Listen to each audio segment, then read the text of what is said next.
എടാ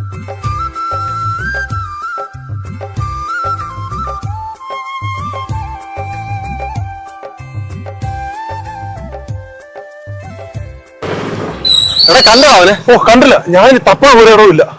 എടാ നീ ഇളങ്കാവ് തപ്പിയോ? വേറെ പോണ്ട. എടാ വണ്ടി ഇറ.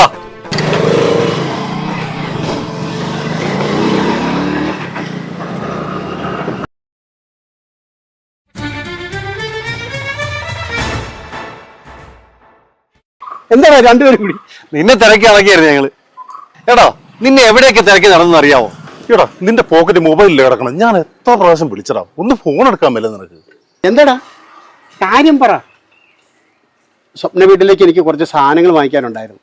അവർ കഴിഞ്ഞിട്ടേ എനിക്കൊരു മറ്റൊരു കാര്യമുള്ളൂ. എടാ പന്നിക്കോട്ട് അമ്പലത്തിന്റെ മുമ്പിൽ വെച്ചേ നിന്റെ പഴയ പാർട്ടിയില്ലേ പാറു, അവളിത് ഞങ്ങളുടെ മുമ്പിൽ വന്ന് പെട്ട്. നിന്നെക്കുറിച്ച് ഒത്തിരി അന്വേഷിച്ച് നിന്നെ കാണുമെന്ന് പറഞ്ഞിരിക്കുക. ആദ്യമായി പ്രണയിക്കുന്നവരാരും ജീവിതാവസാനം വരെ അത് മറക്കില്ല. നിങ്ങളുടെ വെറും പ്രണയമായിരുന്നില്ലല്ലോ. സത്യത്തിൽ ഞങ്ങൾക്ക് നിങ്ങളോട് വലിയ അസൂയാണ്. സ്കൂൾ ജീവിതത്തിലെ ആ പ്രണയം ഒരു തമാശയായിട്ടേ എനിക്ക് തോന്നിയുള്ളൂ. പിന്നീട് അത് പടർന്ന് പന്തലിച്ചപ്പോഴത്തേക്കും നസ്രാണി പെണ്ണിനെ ഇല്ലത്ത് കയറ്റില്ലെന്നുള്ള അവസ്ഥയായി. അങ്ങനെ രണ്ടുപേരും രണ്ട് വഴിക്കായി. അന്ന് എതിർത്തവരാരും ഇന്ന് ജീവിച്ചിരിപ്പില്ല. നിന്റെ ഫാമിലിയെ പറ്റിയെല്ലാം അവൾ വിശദമായിട്ട് അന്വേഷിച്ചു. ഞാനൊന്നും പറഞ്ഞില്ല. പക്ഷെ ഒരു കാര്യം ഉറപ്പാ, അവൾ നിന്നെ കാണാൻ മാത്രമായിട്ട് വന്നതാണ്. റിട്ടയർമെന്റിന് ശേഷം ഏതോ ആശ്രമത്തിൽ ആതുര ശുശ്രൂഷയ്ക്കായി തയ്യാറെടുക്കുകയാണെന്ന് അവൾ പറഞ്ഞത്. അവൾ ചേച്ചിയുടെ വീട്ടിലുണ്ട്, നിന്നെയും കൂട്ടി ചെല്ലാൻ പറഞ്ഞു. ഒരുപക്ഷെ ജീവിതത്തിലെ അവസാനത്തെ കൂടിക്കാഴ്ചയായിരിക്കും അത്. എടാ അവൾ നിന്റെ പെണ്ണല്ലേ, നിങ്ങളായിട്ട് വേർപിരിഞ്ഞതല്ലല്ലോ. ഈ നാടിന്റെ വ്യവസ്ഥിതിയല്ലേ നിങ്ങളെ വേർപിരിച്ചത്. എടാ വാളാപ്പു, നമുക്ക് അങ്ങോട്ട് പോവാം. നിങ്ങൾ എന്ത് പറഞ്ഞാലും ഞാനില്ല. ഈ വയസ്സാം കാലത്ത് നിങ്ങൾക്ക് ഒരു പണിയില്ലേ? എനിക്ക് ഉച്ചയ്ക്ക് സ്നേഹ വീട്ടിലെ അച്ഛനമ്മമാർക്ക് ഊണ് കൊടുക്കേണ്ട സമയമായി. അവരെന്നെ നോക്കിയിരിക്കും. ആർക്കേ ഞാൻ പോട്ടെ. നീ എങ്ങും പോലില്ല. പാറുവിനെ കണ്ടിട്ട് പോയാൽ മതി, ഇല്ലെങ്കിൽ അവളെയും കൂടി ഞങ്ങൾ ഇല്ലത്തോട്ട് വരും. എടാ പാറു ഞങ്ങളുടെ ഇവിടെ പെങ്ങള, നിന്നെ കൊണ്ട് ചെല്ലാന്ന് ഞങ്ങൾ വാക്ക് കൊടുത്തതാ. അഥവാ നീ വന്നില്ലെങ്കിൽ നിന്നെ പൊക്കിയെടുത്ത് അവളുടെ മുമ്പിൽ കൊണ്ടു നിർത്തും. എടാ ഞാൻ എന്തും പറഞ്ഞാടാ അങ്ങോട്ട് ചെല്ലുന്നു. അവർക്ക് പണ്ടേ എന്നെ കാണരുത്. പ്ലീസ് എന്നെ വെറുതെ വിട്ടേക്ക്, ഞാൻ പൊക്കോട്ടെ. എടാ അവിടെ ആരും ഇല്ലടാ, അവരെല്ലാവരും കൂടി കല്യാണത്തിൽ പോയിരിക്കുക. നീ ഇനി അക്ഷരം മിണ്ടരുത്. നമ്മൾ 3 പേരും കൂടി അവളെ കാണാൻ പോയിരിക്കും.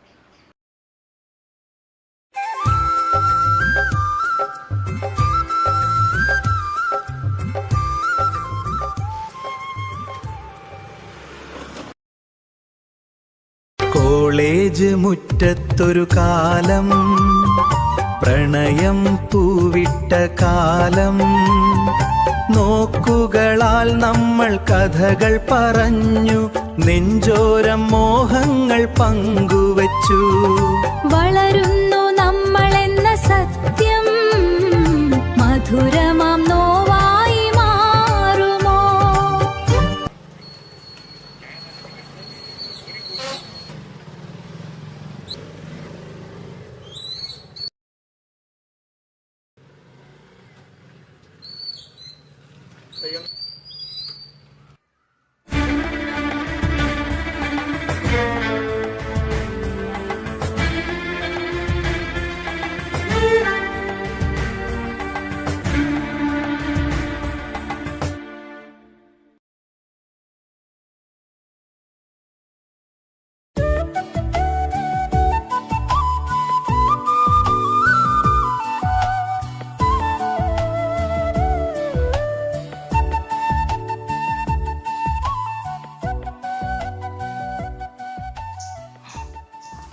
സജീവിന്റെ പിന്നിൽ മറന്നു നിൽക്കുന്നത് ആരാ? ഇങ്ങ് വന്നേ. 10-30 വർഷത്തോളം ആയില്ലേ നമ്മൾ തമ്മിൽ കണ്ടിട്ട്? ഇപ്പൊ കണ്ടില്ലേ, ഇനി ഞാൻ പോവാ. അപ്പോട്ട് നാളാകെ മാറിപ്പോയല്ലോ. വാ അകത്തേക്ക് കേറിയിരിക്കും, ഞാൻ കുടിക്കാൻ എന്തെങ്കിലും എടുക്കാം.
ഇവിടെ ആരും ഇല്ലേ?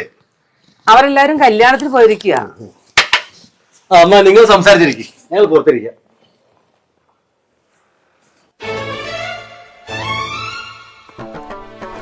അവിടെ ഇരിക്കെ.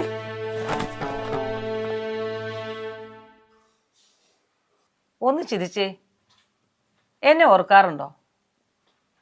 അപ്പോട്ടനെ എന്നും ഞാൻ സ്വപ്നം കാണാറുണ്ട്. സത്യം പറഞ്ഞാ ഞാൻ വന്നത് തന്നെ അപ്പോട്ടനെ കാണാനാ. ദേ എന്നോട് എന്തെങ്കിലും സംസാരിച്ചേ. വൈഫും മക്കളും ഒക്കെ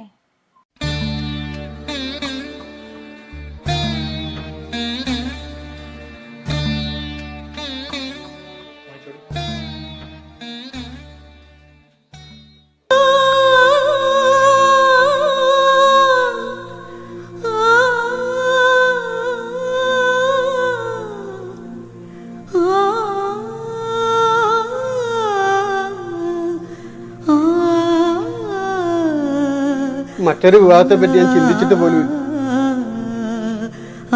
നിന്റെ ഫാമിലി കാണാൻ പറയത്താണെങ്കിലും നിന്റെ ഓർമ്മകളാണ് എന്നെ ജീവിക്കാൻ പ്രേരിപ്പിച്ചത്. ജീവിത അവസാനം വരെ നിന്നെ പോലെ ഞാനും ജീവിച്ചു തീർന്നു.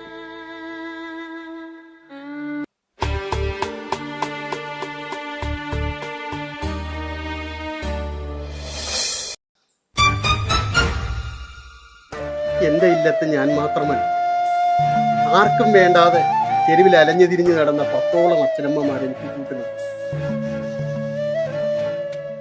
നാട്ടുകാരെന്റെ ഇല്ലത്തിന് സ്നേഹവീടെന്നാണ് വിളിക്കുന്നത്. അപ്പുവേ ഞങ്ങൾക്കൊന്ന് വരാമോ? ഒരിക്കലും നമ്മളെ തമ്മിൽ കാണുമെന്ന് ഞാൻ വിചാരിച്ചില്ല. കണ്ടതിൽ വളരെ സന്തോഷം. നീ എന്നും എന്റെ നെഞ്ചിലുണ്ടാവും. സ്നേഹ വീട്ടിലെ അച്ഛനമ്മമാർക്ക് ഭക്ഷണം കൊടുക്കേണ്ട സമയമായി. ഞാൻ ഇറങ്ങും. ഈ കൂട്ടുകാരാണ് എന്റെ സഹായം.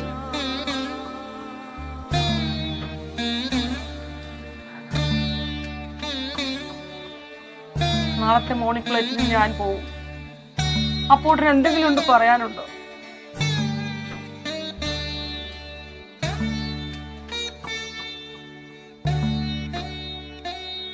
എടാ, നമ്മുടെ ഈ ഫ്രണ്ട്ഷിപ്പ് ഈ കോളേജ് കാലം തീരുന്നിടം വരെ ഉള്ളോ? ഈ സ്നേഹം നമ്മുടെ മരണം വരെ ഉണ്ടാവും. അപ്പോട്ടാ,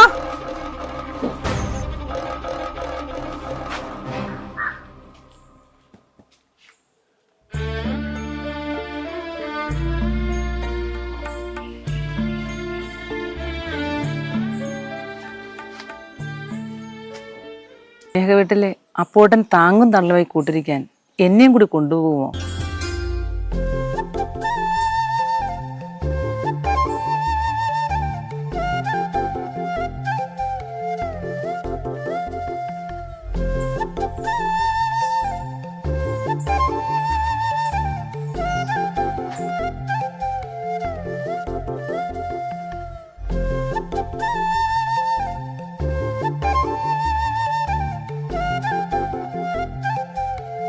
കോളേജ് മുറ്റത്തൊരു കാലം, പ്രണയം പൂവിട്ട കാലം, നോക്കുകളാൽ നമ്മൾ കഥകൾ പറഞ്ഞു, നെഞ്ചോരം മോഹങ്ങൾ പങ്കുവച്ചു.